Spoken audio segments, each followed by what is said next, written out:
ये तो उनकी मर्जी है। वैसे अगर बड़े से कोई बात कहते तो बच्चों की बात को मान लेता है। 12 साल के इस मासूम को शायद अपनी माँ के गुनाहों का पूरी तरह से पता नहीं है। उसे पता नहीं है कि उसकी माँ का गुनाह कितना बड़ा है। उसे पता नहीं है कि उसकी माँ शबनम ने अपने ही पूरे खानदान का खात्मा कर डाला था। 13 साल पहले उसने अपने ही परिवार के 7 लोगों को मौत के घाट उतार दिया था, जिसके लिए उसे फांसी की सजा हुई थी। अब शबनम के पापों के हिसाब का वक्त आ चुका है। रामपुर की जेल में बंद शबनम को मथुरा के जेल में फांसी देने की तैयारी हो रही है। मथुरा जेल के बाहर हलचल बढ़ी हुई है। आजाद हिंदुस्तान में पहली बार यहाँ किसी महिला को फांसी होने जा रही है। मथुरा में ही उत्तर प्रदेश की एकमात्र जेल है जहाँ महिला फांसी घर है। यहाँ एक ही फांसी घर है, वो भी महिलाओं के लिए है। मथुरा जेल में 1870 में इस फांसी घर को बनाया गया था। महिला फांसी घर का पूरा अहाता करीब 400 वर्ग मीटर का है, लेकिन 1947 से लेकर अब तक किसी भी महिला को फांसी नहीं दी गई है। आजादी के बाद देश में पहली बार किसी महिला को फांसी हो सकती है, और अगर फांसी होगी तो वो होगी मथुरा के जिला कारागार में, क्योंकि पूरे प्रदेश में सिर्फ एकमात्र ये जेल है जहां पर महिलाओं के लिए फांसी घर बनाया गया है। ये फांसी घर उसी वक्त बनाया गया था जब अंग्रेजों ने इस जेल को बनाया था। यहाँ पर सिर्फ एक फांसी घर है और महिलाओं के लिए है, और अगर यहाँ के किसी कैदी को, अगर किसी पुरुष कैदी को फांसी की सजा होती है तो उसे दूसरे जेलों में भेजा जाता है। मथुरा जेल के महिला फांसी घर में चूंकि दशकों से कोई फांसी नहीं हुई है, लिहाजा यहाँ फांसी घर जीर्ण शीर्ण हालत में पड़ा है। हमारे हाथ मथुरा जेल के फांसी घर की एक्सक्लूसिव तस्वीरें लगी हैं, जिसमें आप उसकी हालत का अंदाजा लगा सकते हैं। क्योंकि यहाँ पर कभी फांसी हुई नहीं, महिलाओं की फांसी घर है, और जब से देश आजाद हुआ है आज तक किसी महिला को फांसी हुई नहीं है। इसलिए जो महिला का फांसी घर है उसकी जो हालात हैं, वो तख्ता फिलहाल जो है वो गल चुका है, लीवर मौजूद नहीं है। मेरठ से पवन जल्लाद यहाँ पर पहुंचा था और उसने ये सारी चीजें देख करके प्रशासन से बात की। जेल प्रशासन अब इन कमियों को दूर कर रहा है। कितना बड़ा एरिया है जो फांसी घर का एरिया है, और जेल के किस तरफ है वो, अगर आप इधर से बता दो। बाहर की मेन बाल जो है ये सन 2000 में मतलब बनी है, और इससे पहले भी एक जो मेन बाल थी उसके अगर मतलब सन 2000 से पहले की आप स्थिति पे जाएं तो उस समय जेल के कैंपस के वो बाहर का मतलब आता था। हाँ, क्योंकि ब्रिटिश टाइम में जो है कभी भी जेल का जो फांसी घर का अहाता होता था तो वो जेल के बाहर ही पृथक होता था। अंदर जहाँ पे है वहाँ पे आप गए हैं कभी? हाँ गए। बिजली है वहाँ? हाँ, बिजली के बल्ब वगैरह लगे हुए हैं। बाहर की तरफ मेन बाल पे लाइट लगाने जाते हैं तब देखते हैं। आपको बोला गया है कि वहाँ पे बिजली ठीक कर दीजिए, ऐसी कुछ जानकारी दी है? बिजली तो हमेशा से ही मेन बाल पे रहती है, और वो मेन बाल कैंपस के पास में है, तो वहाँ पर लाइट वगैरह जब खराब होती है तो हम जाते हैं, देखते हैं। पिछले दिनों मेरठ से पवन जल्लाद यहाँ फांसी घर का निरीक्षण करने आया था। इसमें क्या कमियां हैं, इसकी जानकारी भी वो जेल प्रशासन को दे चुका है। मैं गया था उधर देखने के लिए भी, मैं थोड़ा बहुत खराबी थी। मैं सर को सुपरिटेंडेंट को बोला कि इसको ओके करा दीजिए, जैसे ओके करा देंगे और मैं चेक कर लूंगा आके बाद में। आपने क्या देखा था? वो तख्ते वक्ते में सही थे, थोड़े से जो तख्ते जर्जर थे थोड़े से, सारे मिनट को सही करते ना, बाकी सब ओके। मथुरा जेल में शबनम की फांसी की तैयारियों को लेकर जेल प्रशासन अपनी तैयारी कर रहा है, क्योंकि जिसे फांसी होती है उसके लिए भी जेल के कुछ नियम कायदे हैं। जिसे फांसी देनी होती है उसे पहले बाकी दूसरे कैदियों से अलग तन्हाई में रखना होता है। अगर शबनम को फांसी दी जानी होगी तो उसे पहले रामपुर से मथुरा जेल में शिफ्ट किया जाएगा। इसके बाद उसे पूरी सुरक्षा में तन्हाई में रखा जाएगा। तन्हाई से फांसी घर की दूरी करीब 200 मीटर के आसपास है। डेट वारंट आया है, उसके ट्रायल करूंगा। ट्रायल करके रास्ता चेक करना, तख्ते चेक करेंगे, और लीवर फीवर ओके है, सब ये इस तरह की प्रतिक्रिया होती है। हालांकि मथुरा की जेल में 23 साल पहले अप्रैल 1998 में रामश्री नाम की एक महिला को फांसी की तैयारी की गई थी, लेकिन तत्कालीन राष्ट्रपति ने उस महिला की दया याचिका पर विचार करते हुए उसकी फांसी की सजा को उम्र कैद में तब्दील कर दिया था। कुछ नहीं, माहौल तो ऐसे ही नॉर्मल ही होता है, कोई ज्यादा खास नहीं होता है बंदियों में तो। अच्छा। हाँ। तो जो महिला कैदी हैं और जो पुरुष हैं वो तो अलग अलग रहते होंगे? वो तो अलग ही रहते हैं, अलग अलग बैठेंगे, अलग अलग आते हैं उनके सबों के। अलग अलग है। और जो फांसी घर है वहाँ कभी आप लोगों को जाने को मिला हो? हाँ, कभी कभी चक्कर लगा देते। चक्कर लगा देते थे। किस तरीके का दिखता है, क्या है वहाँ? सही है, नॉर्मल ही है, कोई ऐसा कोई विशेष वो नहीं है। हाँ। जहाँ पे बैरक है वहाँ से कितनी दूर होगा जो महिलाओं का बैरक है? बैरक से तो काफी दूर है। हालांकि शबनम की फांसी की तारीख अभी तय नहीं है, अभी डेथ वारंट भी जारी नहीं किया गया है। अभी तो बस ये हुआ है कि राष्ट्रपति भवन से शबनम की दया याचिका खारिज हुई है, यानी फांसी का फरमान कभी भी आ सकता है। लिहाजा मथुरा जेल प्रशासन तैयारियों में जुटा हुआ है।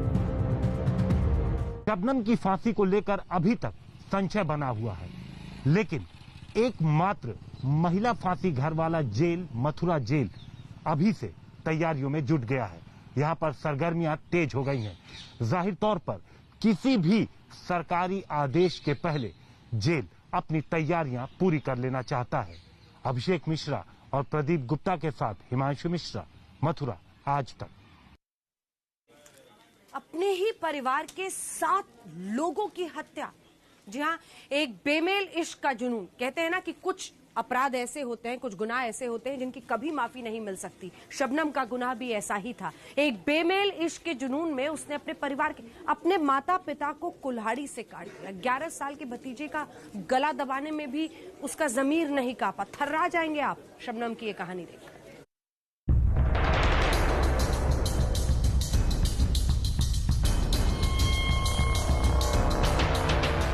जल्लाद कह रहा है कि शबनम का अपराध माफी लायक नहीं है, इसे फांसी मिलनी ही चाहिए। अपने बहन भाइयों को जो है भाई जो कुल्हाड़ी से मारा उन्हें जहर देकर, और साथ में सलीम भी था, इनको तो फांसी होनी चाहिए। शबनम के चाचा और चाची भी कह रहे हैं कि उनकी भतीजी ने गुनाह अजीम किया है, उसे फांसी की सजा तो होनी ही चाहिए। तुरंत ही मार देते तो सही रहते, वैसे हो पर सरकार ने इतने दिनों पाल दी है आराम से, पूछताछ करने के लिए हर तरह से जीना इसका कोई अच्छा ना चाहता। गांव वाले रिश्तेदार, कोई गांव वाले रिश्तेदार, पूरा क्षेत्र यही चाह रहा है कि ये तो तुरंत ही मार देनी चाहिए थी, पर सरकार के ऑर्डर में हाँ सकता। शबनम के गांव वालों ने भी उसकी दया याचिका राष्ट्रपति भवन से खारिज होने के बाद राहत की सांस ली है। कहते हैं कि वो बेरहम माफी की हकदार नहीं है। ये करा वैसे उसको सजाएं मिलनी चाहिए, फांसी से कम तो कम सजा नहीं होनी चाहिए जिसने भी ये करा है। अगर शबनम ने करा तो उसकी हकदार है, बचनी नहीं चाहिए। जो इतना बड़ा कांड कि पूरे घर में किसी को ना भाई को, भावज को, माँ को या बाप को किसी को नहीं छोड़ा है, भतीजे किसी को नहीं छोड़ा है, तो फिर हक लगता है कि फांसी लगनी चाहिए। आखिर क्या किया था शबनम ने? आखिर क्या था उसका गुनाह जिसके 13 साल बीत जाने के बाद भी हर कोई उसे फांसी के तख्ते पर झूलते हुए देखना चाहता है? इन सवालों के जवाब के लिए आपको चलना होगा 13 साल पीछे। तारीख 14 अप्रैल 2008, जगह अमरोहा का बावनखेड़ी।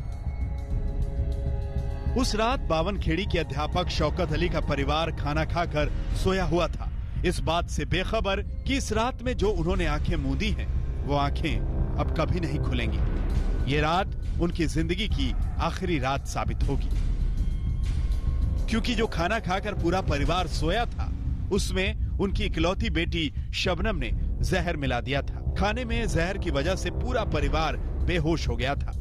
इसके बाद आधी रात शबनम ने अपने पति सलीम को बुलाया था। दोनों ने मिलकर परिवार के 7 लोगों की कुल्हाड़ी से गला काटकर हत्या कर दी थी। इसमें शबनम के माता पिता, 2 भाई, भाभी और बुआ की लड़की शामिल थी। शबनम ने सलीम के साथ मिलकर अपने 11 महीने के भतीजे को भी मार डाला था। शबनम पर किस कदर हत्या का जुनून सवार था कि उसे अपने 11 महीने के भतीजे को गला दबाकर मारते वक्त भी कोई दया नहीं आई। उसने ये कहा कि जो मैंने किया है वो मेरी मजबूरी थी, क्योंकि घर वाले शादी के लिए मना करते थे। मुझे इसका कोई अफसोस नहीं है कि मैंने ये हत्या की है। अपने परिवार के 7 लोगों की हत्या के बाद शबनम पुलिस को गुमराह करती रही। इस कांड ने पूरे देश को हिला दिया था। यूपी की तत्कालीन मुख्यमंत्री मायावती तक भी इस कांड की धमक पहुंची थी। मायावती ने शबनम को 5 लाख रुपए की मदद का ऐलान किया था, लेकिन इस बीच पुलिस ने जब छानबीन पूरी की और शबनम से कड़ाई से पूछताछ की तो उसने अपना जुर्म कबूल कर लिया। पूछताछ में उसने पूरा बता दिया कि इससे मेरा प्रेम चल रहा था, मैं शादी करना चाहता था, ये भी तैयार थी, लेकिन इसके घर वाले राजी नहीं थे। और तो हम लोगों ने दोनों ने प्रोग्राम बना करके ये घटना की। शबनम ने अपने परिवार का खात्मा आखिर क्यों कर डाला? जब आप इसे जानेंगे तो आपकी रूह कांप जाएगी। शबनम 2 विषयों में एमए है और उसका अफेयर 8वीं क्लास पास सलीम से हो गया था। शबनम प्राइमरी स्कूल में पढ़ाती थी, उसी दौरान सलीम से उसका अफेयर हो गया था। इस दौरान शबनम प्रेग्नेंट हो गई। शबनम ने अपने पिता से सलीम से शादी की बात की, जिससे उन्होंने मना कर दिया। इसके बाद शबनम इसी के साथ स्पेशल रिपोर्ट में इतना ही। देश दुनिया की बाकी खबरों के लिए आप देखते रहिए आज तक।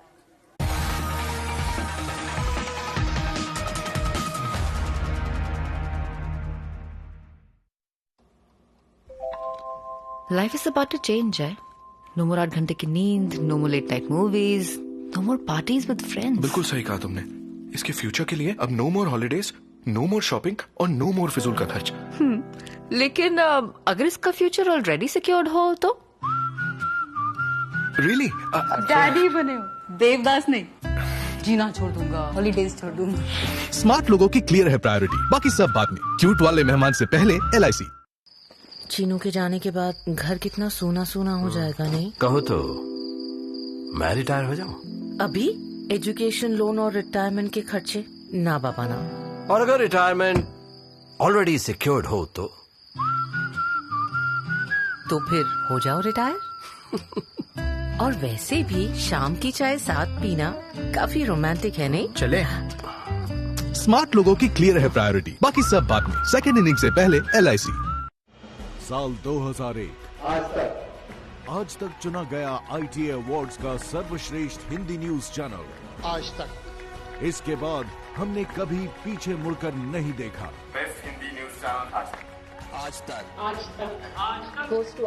आज तक सफलता का ये सफर अभी भी जारी है। For 20th ITA People's Choice Award for Popular Hindi News Channel. आज तक and to India Today. आपको ये पसंद आया, इसके लिए हम हमेशा से आपके आभारी हैं। 20 सालों से देश का भरोसा सिर्फ एक, आज तक बेमिसाल 20 साल।